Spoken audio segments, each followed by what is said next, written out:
Hello बच्चों, let's read the question. The question says a train is running at a constant acceleration. Two ends of a train passes a telegraph post with velocities v1 and v2. Find the velocity with which the middle point of the train passes the same post. ठीक है बच्चों, हमारी यहाँ पे एक Telegram post है, इसको हमने p दे दिया। यहाँ पे ये ट्रेन है जिसकी लेंथ हम क्या मान लेते हैं कि ट्रेन की लेंथ हमारी क्या है, l है। ठीक है बच्चों, अब इसका ये जो फर्स्ट पॉइंट है इस पोस्ट को वो v1 वेलोसिटी से और सेकंड जो पॉइंट है वो इसको v2 वेलोसिटी से क्या कर रहा है, पास कर रहा है। तो हमें बताना है कि ट्रेन का जो मिडल पॉइंट है इसकी वेलोसिटी क्या होगी जब ये इसको पास करेगा। तो हमें वेलोसिटी v की वैल्यू फाइंड आउट करनी है। इस क्वेश्चन को करने के लिए हम की कंसेप्ट लगाएंगे। की कंसेप्ट, अब की कंसेप्ट के अंदर हम जो इक्वेशन ऑफ मोशन का यूज़ करेंगे, क्योंकि हमें वेलोसिटीज़ गिवन है। इक्वेशन ऑफ मोशन कौन सी यूज़ करेंगे, v square minus u square. V square minus u square is equals to 2as। ठीक है बच्चों, तो v square minus u square is equals to 2as, ये हमारी क्या हो जाएगी, इक्वेशन हो जाएगी। हम एक्सीलरेशन की वैल्यू फाइंड आउट कर लेते हैं।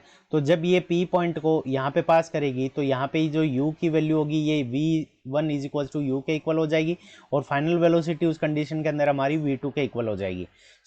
यहाँ से हम लिख सकते हैं v2 square. Final velocity v2 square minus v1 square is equals to 2 multiplied by a, और s जो होगा वो हमारी टोटल ट्रेन की लेंथ हो जाएगी, तो 2al। यहाँ से हमारे पास में जो वैल्यू आ जाएगी v2 square minus v1 square divided by 2l is equals to a। तो यहाँ से हमारे पास में एक्सीलरेशन a की वैल्यू आ गई। ठीक है बच्चों, ये हमारे पास में एक्सीलरेशन a की वैल्यू आ जाएगी। अब देखो, जब ये यहाँ पे मिडल पॉइंट की बात की है तो मिडल पॉइंट की दूरी यहाँ से कितनी हो जाएगी, तो l/2 हो जाएगी। ठीक है बच्चों, ये वाली डिस्टेंस हमारी कितनी हो गई, l/2। जब ये मिडल पॉइंट इसको पास करेगा तो l/2 होगी और एक्सीलरेशन की वैल्यू आ गई, तो हम वापस इक्वेशन ऑफ मोशन लगा लेंगे यहाँ पर। यहाँ से हमारे पास में क्या आ जाएगा, v2 की वैल्यू हमें फाइंड आउट करनी है। v square minus u square, v square minus u square, v square minus u square. तो इनिशियल वैल्यू यहाँ पे क्या रहेगी, v1। v square minus v1 square is equals to 2a की वैल्यू हमने कैलकुलेट की है और वो उसकी वैल्यू क्या है, v2 square minus v1 square divided by 2l multiplied by, और डिस्टेंस हमारी इस बार क्या हो जाएगी, तो l/2। यहाँ से l/2, तो यहाँ इस 2 से ये 2 कैंसिल हो जाएगा, इस l से ये l कैंसिल हो जाएगा, तो v2 स्क्वायर आएगा यहाँ पे, v2 square minus v1 square divided by 2। ये हमारे पास में आ गई। हमें v की वैल्यू फाइंड आउट करनी है, तो v square is equals to, तो ये नेगेटिव का है तो इस तरफ जाएगा तो positive. v2 square minus v1 square divided by 2 plus v1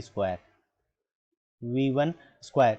यहाँ से हम इसका एलसीएम ले लेंगे, तो यहाँ से हमारे पास में आ जाएगा v square is equals to v2 square minus v1 square plus 2v1 square divided by 2। यहाँ से हमारे पास में v square is equals to हमारे पास में आ जाएगा v2। यहाँ देखो, ये माइनस का v1 स्क्वायर और ये प्लस का v1 स्क्वायर। यहाँ से हमारे पास में क्या बच जाएगा, v2 square plus v1 square plus v1 square divided by 2। यहाँ से हमारे पास में जो मिडल पॉइंट की वेलोसिटी आ जाएगी वो कितनी आ जाएगी, स्क्वायर रूट